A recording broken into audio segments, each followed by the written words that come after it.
Okay, I'm going to start out. This is the test review, just a video, quick video of all the problems. I'm going to try to go real fast, and if you don't need the first three problems, then just fast forward the video. Up right here you can see what number we're on. I try not to move things around too much. So number one, complete the following. Find the points. So if t was -3, well, plug in -3 here, so that'd be like -15, -10, -5, 0, and you can fill those out. I'm going to cheat a little bit and just click show answers because I can. Oh, it changed the numbers for me too. That was a 5, now it's a 3. So fill those numbers in. Now, I'll show you how this answer came about here. So taking these two, they say, what's the algebraic relationship between x and y? So when that happens, you got x equals 3t, you got y equals 4t minus 2. And what we want to do is, what they have in common is t, so I want to solve for t. So this would be x divided by 3 equals t. Plug that in for this t right here. So it would be 4 times x over 3 minus 2. So this would be 4 over 3, 4x over 3 minus 2. So that's how they got that answer. Do the parametric equation determine y as a function of x? Yes, because y is by itself as a function of x. If it was x as a function of y, x would be by itself. So this one does the trick. Let me turn these off and I'll switch to the next question. It changes it again there, but so number 2, in the graph of the determine whether the relationship is a function. So this is y equals x negative 5 over x. Is that a function? Just think vertical line test. So that one is a function. Does the relation have an inverse? Okay, so would it have an inverse? Yeah, you think this line right here, there's a diagonal line going through the origin. So does the relation have an inverse? That is a function, yes. And a way to check that too is do the horizontal line test. If it passes the horizontal line test, that means the inverse would pass a vertical line test. So that one is a yes. I got to read these questions more carefully before I start answering them. Find a formula for the inverse of f. So this is number 3. So think y equals, I'm going to take out f of x and put y equals the cube root of x minus 8. If I want to find the inverse, change those. So x equals the cube root of y minus 8. And then to solve this, I would cube both sides. So I got x cubed equals y minus 8. And then add the 8 over, so x cubed plus 8 would equal y, which is actually the same thing as the inverse of x. So this one, x cubed, I want to pause and type this in. So it would be x cubed plus 8, I typed it in there. Number 4, I got to determine whether the function is 1 to 1. If it is 1 to 1, sketch the graph. Okay, so 1 to 1 just means that each x has its own y, but also no two x's share the same y. And being a function means no two an x doesn't go to two different y's. But to be 1 to 1, it means every x has 1 and exactly 1 y, and every y has 1 and exactly 1 x. So basically, if it passes the vertical and the horizontal line test here, then it's 1 to 1. So this one is 1 to 1. And then sketch the graph of the inverse. We'll think there's a horizontal line here. I'll just do a quick sketch of this guy. So this is the original. I think there's this dotted line right here. So everything's going to get switched. So if this, let's see here. So this would come down here. This would flip over to here, and that would flip up to there. So it looks something like that. Okay, so it should be this guy right here. Yep. Next question, number 5.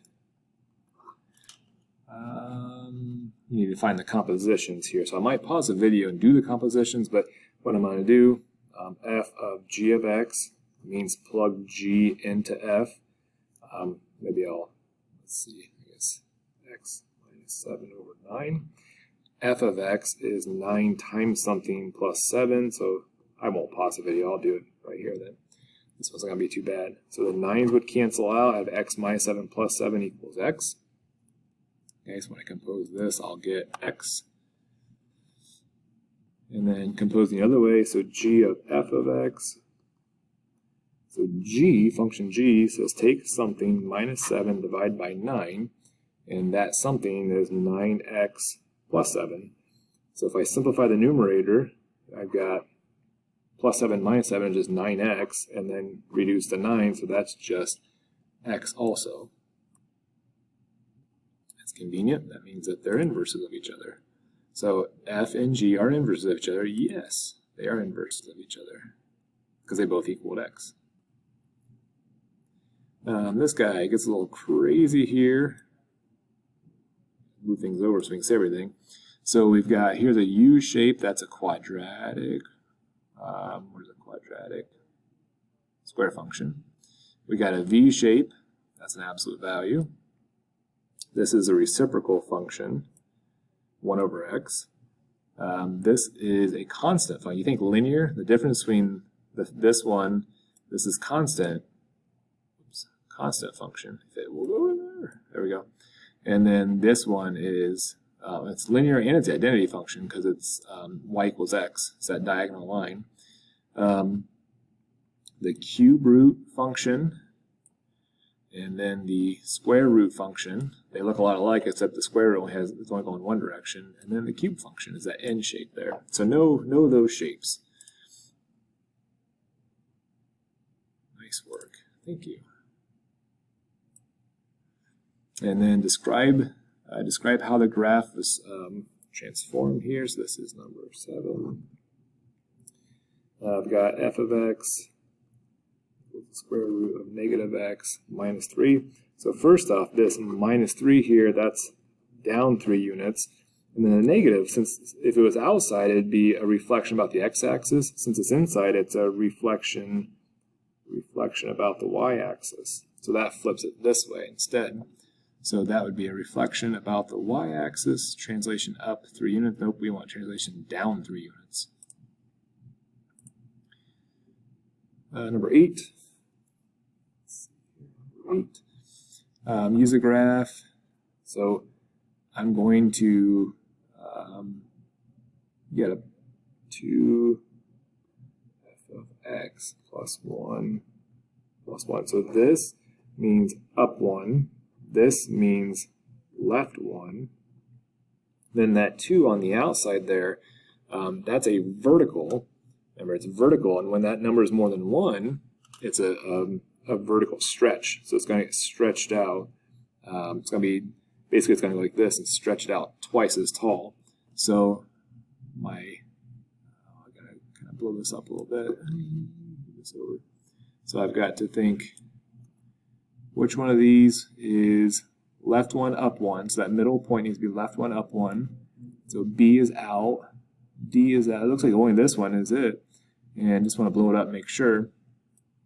So that middle point with left 1, up 1. And then the tallest point then, it was 1, 2, 3 units up. Now it's 1, 2, 3, 4, 5, 6 units up. I'm going from this line here, being horizontal to these 2 points.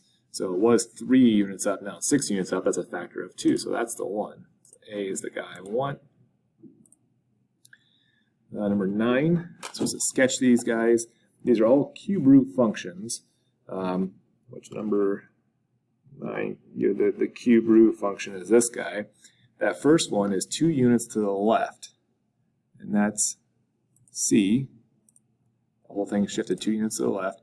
This guy here, it's 4 units up.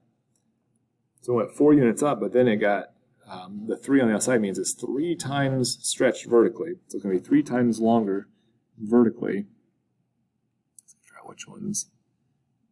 I think it's this guy right here. So it moved up 4 units, which if that's 10, that means these are 2. So 2, 4, and then it got stretched out vertically. So that must be. Wait a second, that's going the wrong direction though. Yeah, this one needs to be going up. So it is, yeah, it's D. I almost pushed B on that one. Be careful. And then H, it's shifted 3 to the left, but then flipped over. So now, instead of going this way, it's going to be going this way, and it's 3 units to the left. So it'd be 3 units to the left, and going that direction. Yep, that's your guy. Choose the correct graph. So for number 10, first off, this guy here, it looks like it got flipped over. It's a square root, so it's y equals square root x. It was flipped over about the x-axis, so it's got a negative, and it went 1, 2, 3. It's hard to count. So 1, 2, 3 units left, so that's plus 3, and then it went 2 units up, so plus 2. Which one is that? Negative x plus 3 plus 2, letter B. Number 11, find the equation reflected across A, the x-axis. So if it's reflected about the x-axis, that means you have a negative f of x. So you just flat out negated the whole thing. So it means all the signs are on a switch. So the first one needs to be negative, it's like they all are. The second one needs to be positive. So that's down to these two. The third one needs to be negative. The fourth one needs to be negative. So that's this guy. Now, in order to reflect across the y-axis for part B, it's number 11, it needs to be an f of negative x. So we plug negative into all of these. So if I had negative x cubed, that'd be, or negative x, the whole thing cubed, it'd be a negative. So they all four start with negative. Now plug a negative in for squared, that'd become positive, which means this would stay negative 3x. So now we're down to B or D. Plug a negative in for 7, and that's minus 7. And then the last one would not change, so that's B. The last term, the plus 4, there's nothing to change that. Number 12. Let's see. We're decomposing. Decomposition. So h of x is 7 over x minus 7. If g of x is x minus 7, that means the other one must be 7 over x. So this should be, I'm never very good at typing in this math Excel. The function describes the graph. So this guy here, it's an absolute value graph. So number 13, it's an absolute value graph. It's not shifted left or right, so I could really just put an X. There's no number on the end, no number in here, but it is flipped over. And now I want to check the slope on this guy, so I'll blow this up. It looks like so that'd be 2 units over. So it looks like it goes down 4, right 1, down 4, right 1, so negative 4. I guess that's not one of the options, so I'd say it's negative 3. It must be negative 3 then. I'm just not counting very good there. Fantastic. Number 14, write an expression. The area of a rectangle, so I want to write the area. Keep in mind the area is length times width. But I need everything to be in terms of x though. So its length is 12 more than its width. Okay, so we'll just, sorry. There we go. Can't find where my work was. It's right here. So if we said that x is the width and the length is 12 more than that, it'd be x plus 12. I'm pretty sure we could just write it in like that. I don't think they're going to make us multiply it out, but let's see. So express the length in terms of this with x and multiply. So they must want us to multiply it out, so let me change it. Okay, so I did multiply it out, and I put x squared plus 12x. My problem was not that it needs to be multiplied out, I just didn't need the a equals. So I did not realize, so be careful on that. No one here to say that, but yeah, just don't include the area equals on the actual test. No, I don't want a similar question, I know the answer. Number 15. We're going to kind of set up a system here. So Chemist has two solutions, 40% and 25%. They need 121 liters of 39%. So that means the amount of the first kind plus the amount of the second kind needs to be 121. I need 40% of the first kind, or 0.4 times the first kind plus 0.25 of the second is going to equal 121. Whoops, I'll be in parentheses. 0.39 times 121. Okay, solve up here, solve for x or for y. I'll just bring the y over. Now we got 121 minus y, so I got 0.4 times 121 minus y plus 0.25 y equals, let me multiply that out, 47.19.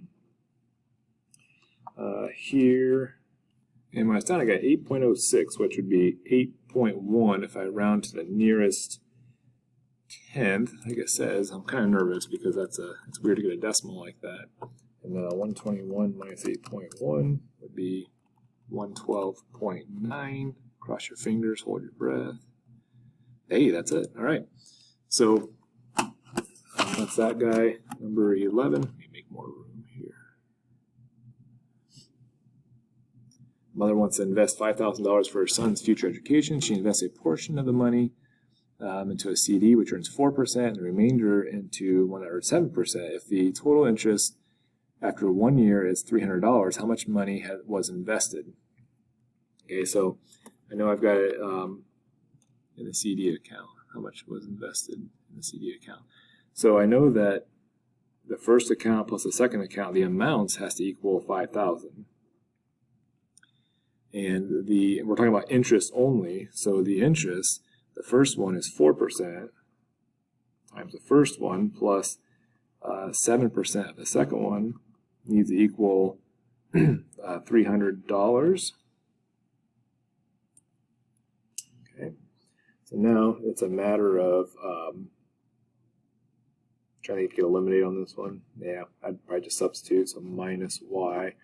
So 0.04 times 5,000 minus y plus 0.07 y equals 300. I'll pause the video and finish this.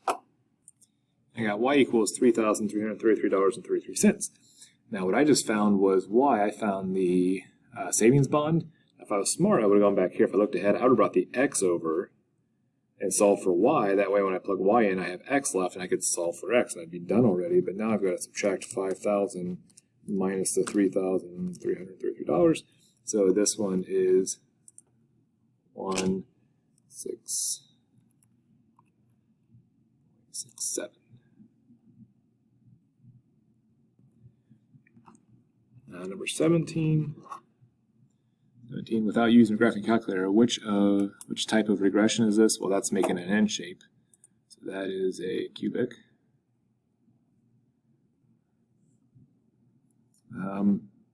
Type these in the calculator. So type them into the calculator. Find the regression equation for these points. Now, it would be right to look at the scatter plot. If I remember in this problem, they want a linear equation, so I wouldn't even look at the scatter plot. It might be a cubic, whatever, but let's just go straight to this. Let's go. They want a linear equation because that's what we're filling in. So I've got to type this in here. Notice the x is second, so negative 25.3 goes second, and then the 416 goes first. Okay, so type it in like that. Nice work. And then now let's go look at second stat plot. Nope, second stat plot. Make sure this is on L1, L2, zoom, and then remember zoom stats number 9. And there's my graph. I did not have them. I forgot to store the equation line, so graph a line with it, but this one looks good. And then describe the apparent relationship. So it's a negative, so price remains constant as age increases? No. Price tends to increase. Now it's going down, so it tends to decrease as age increases because it's a negative slope, a very small negative slope. Identify the predictor and the response variables. Predictor is the x, and then the response is the y. So the predictor is age, and the price is response. Identify outliers, habitual influence. No, there's nothing crazy here, so there's no outliers, no influential observations. That's more of a stats question. I got this from a stats book. That's the problem with all of these. Then predict the value. Let's see. So I went back and I made it graph it. So I reran it, and now I'm going to go trace. Make sure you're on now I'm on the line. I had to push up to get on the line. And for a 3-year-old ambulance, to type 3 in, you get $340.96. So 340 and then 96. 340.96.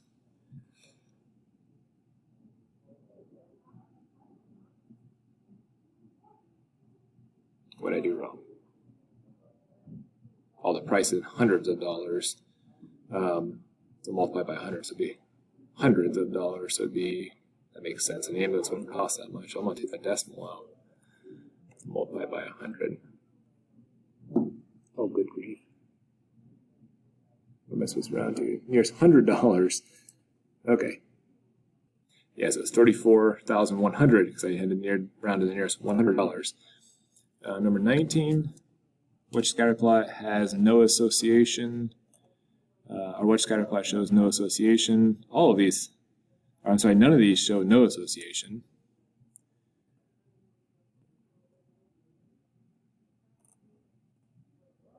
And then which scatter plot shows a negative association? That's 2, going down to the right. Continue.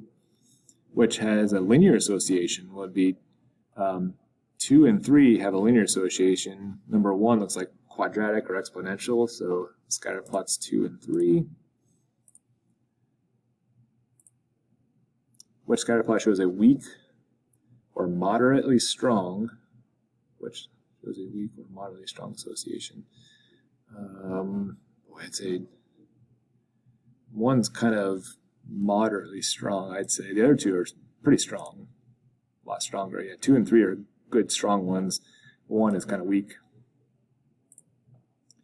And then which one shows a very, not just moderate, but very strong? 2 and 3. 2 and 3 would be pretty strong. Here's some examples. So it looks like the weakest, the very weakest one would be B, so I would put the negative 0.021, and for that, the other negative, but it's strong, would be D, so that would be, that's the negative 0.923. The other two are positive-ish. A is much stronger, so I'd say that's the 0.951, and then C has kind of a curve to it, so it's kind of a weaker correlation, so that's the 0.736.